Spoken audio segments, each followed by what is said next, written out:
तो दोस्तों अगर आपको भी इस तरह का कंफ्यूजिंग डेटा से इस तरह का एकदम फॉर्मेटेड डेटा बनाना सीखना है, तो आप बिल्कुल सही वीडियो पर आए हो। तो चलिए स्टार्ट करते हैं। आप नमस्कार दोस्तों, आप सभी का मेरे यूट्यूब चैनल कंप्यूटर की एडवाइस में स्वागत है। तो जैसा कि आप जानते होंगे, हमने एक न्यू एक्सेल सीरीज स्टार्ट की थी, जिसमें हम एक्सेल बिल्कुल ही बेसिक से सीख रहे हैं। जिसके हमने 3 पार्ट ऑलरेडी कंप्लीट कर दिए हैं। अगर आपने अभी तक वह 3 पार्ट नहीं देखा है, तो आप मेरे यूट्यूब चैनल की प्लेलिस्ट में जाकर वह 3 पार्ट देख सकते हैं। तो आज है पार्ट चौथा सीखने की बारी। तो आइए बिना किसी देरी के वीडियो को स्टार्ट करते हैं। आपको इस तरह का डेटा बनाने के लिए आपको इन सब चीज़ों के बारे में पता होना चाहिए। जैसे एक्सेस नंबर फॉर्मेटिंग टूल्स के बारे में, अलाइनमेंट क्या होता है, फ़ॉन्ट ग्रुप क्या होता है, बॉर्डर कैसे अप्लाई करते हैं, कलर कैसे देते हैं, फॉर्मेट पेंटर का क्या यूज़ है, फॉर्मेट पेंटर का क्या यूज़ है और नेम्ड स्टाइल क्या होता है। तो चलिए वीडियो को स्टार्ट करते हैं। सबसे पहले देख लेते हैं, आपको इस तरह का डेटा बनाने के लिए कौन-कौन से टूल्स के बारे में पता होना चाहिए। तो आइए स्टार्ट करते हैं। आपको इस तरह का फॉर्मेटेड डेटा बनाने के लिए आपको फ़ॉन्ट टैब आना चाहिए, अलाइनमेंट आना चाहिए और नंबर ग्रुप एकदम एडवांस में आना चाहिए। तो आइए स्टार्ट करते हैं। सबसे पहले हम लोग देखेंगे फ़ॉन्ट ग्रुप क्या होता है। तो मैं जैसे यहाँ पर कुछ टाइप कर देता हूँ, जैसे एक्सेल इज़ द बेस्ट। अब एंटर कर देता हूँ। अब हम इस पर क्लिक करके देख सकते हैं कि हम फ़ॉन्ट ग्रुप में, अलाइनमेंट ग्रुप में और नंबर ग्रुप में क्या-क्या चेंजेस कर सकते हैं। मतलब कि इनकी हेल्प से हम इस टेक्स्ट में क्या-क्या चेंजेस कर सकते हैं। तो आइए स्टार्ट करते हैं। सबसे पहले आपको जिस सेल पे, जिस डेटा पे चेंजेस करना है, वह सिलेक्ट कर लेना है। उसके बाद आपको यहाँ पर ऑप्शंस मिलेंगे। जैसे यहाँ कैलबरी, अब जैसे ये इस एरो पर के बटन पर क्लिक करोगे, आपको यहाँ पर डिफरेंट स्टाइल के फ़ॉन्ट अक्षर स्टाइल मिलेंगे। जैसे कि आप देख सकते हो बहुत सारे स्टाइल है यहाँ पर। आप कोई सा भी जो आपको अच्छा लगे वह सिलेक्ट कर सकते हो। मैं इसमें ये वाला सिलेक्ट कर देता हूँ। अब उसके बाद आपको इसके नीचे एक ऑप्शन मिलेगा बी का। इससे आपने जो भी यहाँ पर टेक्स्ट टाइप किया है वह डार्क हो जाता है, मतलब बोल्ड हो जाता है। तो जैसे ही मैं इस पर क्लिक करूँगा, यह बोल्ड हो जाएगा। आप इसको कीबोर्ड शॉर्टकट से भी चेंज कर सकते हो। जैसे मैं कंट्रोल प्लस बी प्रेस करूँगा, तो यह जो डेटा है वह बोल्ड हो जाएगा। अब इसके बाद यह आई से आपका टेक्स्ट इटैलिक हो जाता है। इसका मतलब है कि आपने जो भी लिखा है वह टेढ़ा हो जाता है। जैसे मैं इस पर क्लिक करूँगा तो यह टेढ़ा हो जाएगा थोड़ा-सा। इसके लिए शॉर्टकट की है कंट्रोल प्लस आई। आपको यह आई के साइड में एक ऑप्शन मिलेगा अंडरलाइन का। आप जैसे ही अपना डेटा सिलेक्ट करके इस पर क्लिक करोगे तो वह अंडरलाइन हो जाएगा आपका टेक्स्ट आपने जो भी टाइप किया है। इसको आप स्क्रॉल करके डबल अंडरलाइन भी कर सकते हो।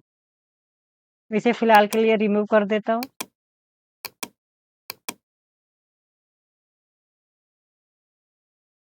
मैं इसे फिलहाल के लिए रिमूव कर देता हूँ। अब जे अब इसके साइड में आपको एक ऑप्शन मिलेगा बॉर्डर का। आप अपना डेटा सिलेक्ट करके यहाँ पर डिफरेंट टाइप के बॉर्डर दे सकते हो। जैसे नीचे बॉर्डर दे सकते हो, टॉप पर दे सकते हो, लेफ्ट में दे सकते हो, नहीं चाहिए तो नो बॉर्डर और चाहिए तो ऑल बॉर्डर। तो मैं इस पर क्लिक कर देता हूँ। तो अब आप देख सकते हो जैसे ही मैंने ऑल बॉर्डर क्लिक किया, अब यहाँ पर साइड में एक बॉर्डर आ गई है। मतलब जो पतली सी लाइन है उसे ही बॉर्डर बोलते हैं। अब उसके साइड में अगर देखें तो यह आपका फ़ॉन्ट साइज़ होता है, जिसे आप मैनुअली भी यहाँ पर टाइप करके कम-ज़्यादा कर सकते हो और आप इससे बढ़ा भी सकते हो और इससे कम भी कर सकते हो। उसके नीचे आपको एक टेक्स्ट कलर मिलता है। आप इस पर क्लिक करके आपने जो भी लिखा है, उसका कलर चेंज कर सकते हो। जैसे मैं ग्रीन कर देता हूँ और उसके साइड में ही आपको एक ऑप्शन मिलेगा फिल कलर का, जिससे उसके पीछे का बैकग्राउंड कलर का आप चेंजेस कर सकते हो। जैसे मैं येलो कर देता हूँ। ये हुआ फ़ॉन्ट ग्रुप के बारे में। अब हम देख लेते हैं अलाइनमेंट ग्रुप क्या होता है। तो इसको देखने के लिए सबसे पहले मैं इसका साइज़ इंक्रीज़ कर देता हूँ। अब हम देखते हैं कि इसमें क्या-क्या चेंजेस हम कर सकते हैं। तो सबसे पहले मैं इसका कलर और जो टेक्स्ट कलर है वह रिमूव कर देता हूँ, जिससे आपको आसानी होगी समझने में। तो यहाँ पर जाकर आपको क्लियर ऑल कर देना है। अब स्टार्ट करते हैं। मैं कुछ टाइप कर देता हूँ, फिर से वही टाइप कर देता हूँ एक्सेल इज़ द बेस्ट और एंटर कर देता हूँ। अब हम देखते हैं इसमें हम अलाइनमेंट ग्रुप की हेल्प से क्या-क्या चेंजेस कर सकते हैं। सबसे पहले आपको यह ऑप्शन मिलेगा, आप जिससे ही इस पर क्लिक करोगे, तो आपका जो लिखा हुआ है वह टॉप में चला जाएगा, मतलब एकदम टॉप पर। और उसके साइड वाले ऑप्शन से मिडल में आ जाएगा, उसके साइड वाले ऑप्शन से नीचे आ जाएगा। और जैसे ही आप यह वाले ऑप्शन पर क्लिक करोगे तो यह यहीं पर रहेगा। बट फ़र्क ये है कि ये हॉरिजॉन्टल और वर्टिकल हेल्प करते हैं। यह वर्टिकल हेल्प करते हैं या हॉरिजॉन्टल। जैसे मैं इस पर यहाँ क्लिक करूँगा और अब इसे करूँगा तो यह वहीं पर रहेगा। बट अगर इस पर क्लिक करूँगा तो यह नीचे जाने के बजाय यहाँ पर आ जाएगा। तो देख सकते हो जैसे ही मैंने इस पर क्लिक किया, यह बीच में आ गया। अब जैसे ही इस पर क्लिक करूँगा तो यह एकदम राइट साइड में चला जाएगा। आप इससे थोड़ा-थोड़ा साइज़ भी एडजस्ट कर सकते हो। जैसे मैं इस पर क्लिक करूँगा तो यह जो लिखा हुआ है वह लेफ्ट साइड में आने लगेगा। जैसे मैं इस पर एक बार क्लिक करता हूँ तो यह थोड़ा आ गया, दूसरी बार में थोड़ा आ गया, तीसरी बार में थोड़ा आ गया। ऐसे यह काम करता है। आप इसे वर्टिकल में भी फिल कर सकते हो। जैसे आपको यहाँ पर एक ऑप्शन मिलेगा ए-बी, जैसे ही आप इस पर क्लिक करोगे और वर्टिकल टेक्स्ट पर क्लिक करोगे तो यह जो भी लिखा है वह ऐसे आ जाएगा। ए, ई उसके नीचे, एक्स उसके नीचे ऐसे। अगर आपको नहीं दिखाई देता है तो मैं इस पर डबल क्लिक करके उसका साइज़ इंक्रीज़ करके दिखा सकता हूँ। ये देख सकते हो एक्सेल ऐसे हो गया है। कंट्रोल ज़ेड करके बैक जाते हैं। अब देखते हैं कि एबी ये वाले एबी का क्या काम होता है। तो उसे देखने के लिए सबसे पहले अपनी जो भी कॉलम है उसका साइज़ कम कर देता हूँ और अब इसे मैं सिलेक्ट करके ब्रेव टेक्स्ट करूँगा। जैसे ही मैं ब्रेव टेक्स्ट करूँगा, यह टेक्स्ट एक के नीचे एक आ जाएगा। जैसे कि मैंने जैसे ही यह किया एक्सेल इज़ द बेस्ट उसके नीचे आ गया है। उसको देखने के लिए फिर से आपको अपने रो का जो लेंथ है वह बढ़ाना पड़ेगा और जैसे ही मैंने अपनी रो का लेंथ बढ़ाया, यह एक्सेल इज़ द बेस्ट दिखाई देने लगा है। वे ब्रेव टेक्स्ट का काम बेसिकली यह होता है कि आपने जो भी लिखा है अगर वह ऐसे हॉरिजॉन्टली फिट नहीं हो रहा है, तो उसके नीचे वर्टिकल में आ जाएगा। तो ये हो चुका है। चलिए अब देखते हैं इसका क्या यूज़ है। आप इसे मर्ज एंड सेंटर कर सकते हो। जैसे कि मैं यहाँ पर यह 3 सेल सिलेक्ट कर देता हूँ और इस पर क्लिक करके मर्ज एंड सेंटर करूँगा। जैसे ही मैं मर्ज एंड सेंटर करूँगा, अब मैं यहाँ पर जो भी टाइप करूँगा वह बीच में लिखाएगा। जैसे मैं टाइप कर देता हूँ पार्ट 4। अब आप देख सकते हो जैसे ही मैंने पार्ट 4 टाइप किया, यहाँ जो भी लिखा था वह बीच में आ गया। उसके नीचे आपको एक और ऑप्शन मिलेगा मर्ज एक्रॉस का। इसका इसका मतलब ये है कि आप मल्टीपल सेल मर्ज कर सकते हो बट वह सिर्फ रो मर्ज करेगा, कॉलम मर्ज नहीं करेगा। जैसे ही मैं इस पर क्लिक करूँगा, आप देख सकते हो कि यह रो मर्ज हो चुकी है बट अब कॉलम मर्ज नहीं हुई है। अगर आपको कॉलम और रो सभी को एक साथ मर्ज करना है, उसके लिए आपको अपना डेटा सिलेक्ट करना है और यहाँ पर जाकर मर्ज सेल कर देना है।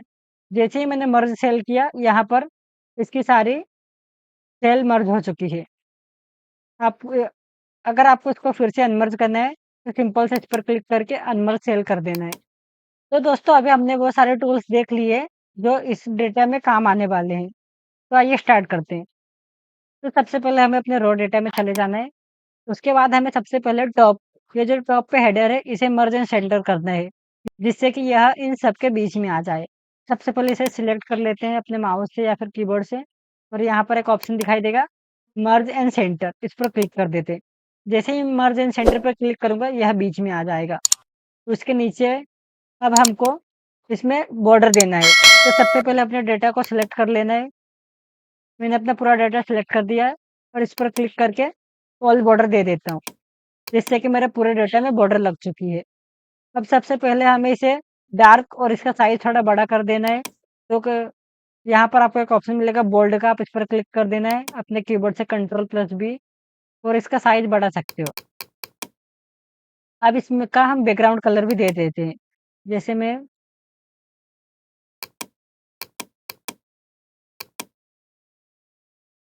ये वाला कलर दे देता हूँ।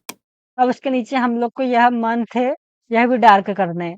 तो इसके लिए सिंपल है इसको भी सिलेक्ट कर लेना है और फिर से कंट्रोल प्लस वी प्रेस करना है, जिससे कि आपका डाटा डार्क हो जाएगा। अब हमें इस वाले डेटा को भी सिलेक्ट करके कंट्रोल प्लस वी प्रेस कर देना है। तो मैं इसको सिलेक्ट कर देता हूँ और कंट्रोल प्लस वी प्रेस कर देता हूँ। तो जैसे ही मैंने कंट्रोल प्लस वी प्रेस किया, तो यह भी डार्क हो चुका है। अब सबसे पहले हमें इसका टोटल भी चाहिए, तो इन दोनों सेल को मर्ज कर देते हैं। तो सिंपल से इसे सिलेक्ट कीजिए और यहाँ पर जाकर मर्ज एंड सेंटर कर दीजिए। जिससे कि यह भी मर्ज हो चुकी है। अब यहाँ पर मैं टाइप कर देता हूँ टोटल और एंटर कर देता हूँ। अब सिंपल से इसे भी बोल्ड कर देते हैं, Ctrl+V। अब हमें इनका साइज़ इंक्रीज़ कर लेना है। जैसे मैं इसका साइज़ भी बढ़ा देता हूँ, इसका भी बढ़ा देता हूँ थोड़ा-सा साइज़। अब हमें इसमें सबसे कम सेल कब हुई है, वह देखना है। तो इसके लिए आपको अभी तो पता है कि सबसे कम सेल ये है 1200, तो इस पर क्लिक करके इसको कलर दे देना है। 2023 में सबसे कम सेल कब हुई है, तो उसको भी कर दिख कर उसका भी कलर चेंज कर देना है। और 2025 में सबसे कम सेल कब हुई है, उस पर भी क्लिक करके आपको उसका भी कलर चेंज कर देना है। अब सिंपल से आपको इसका भी बैकग्राउंड कलर दे देना है, जैसे इसको सिलेक्ट करके मैं इसका भी बैकग्राउंड कलर दे देता हूँ, ये। अब आप देख सकते हैं कि अपना फॉर्मेटेड डेटा कुछ अच्छा तरीके से दिखने लगा है। अब सबसे पहले आपको इसका भी टोटल निकालना है, तो उसके लिए अपने माउस से यहाँ पर क्लिक कीजिए और अपने कीबोर्ड से प्रेस कीजिए अल्ट प्लस इक्वल टू। तो जैसे ही आप alt plus equal to press करेंगे, तो आपका डेटा में सम का फॉर्मूला लग जाएगा। अब आपको एंटर टाइप कर देना है। उसके बाद आपको यह फॉर्मूला को ऐसे सिलेक्ट करके कंट्रोल डी कर देना है, जिससे उसमें भी बाजू वाली सेल में भी फॉर्मूला लग जाए। तो अब आप देख सकते हो कि यह डेटा में भी अभी टोटल सेल आ चुकी है। तो सिंपल से इसे भी सिलेक्ट करके बोल्ड कर देते हैं और इसका भी साइज बढ़ा देते हैं।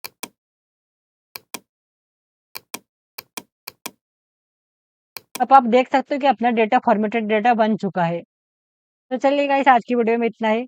मिलते हैं एक्सेल में पार्ट 5 के साथ, जिसमें हम नंबर फॉर्मेटिंग एकदम एडवांस लेवल में सीखेंगे। जैसे Ctrl+1 प्रेस करके यह आपको जो भी ऑप्शन दिख रहे हैं, यह सभी मैं आपको अच्छे से एक्सप्लेन करूँगा।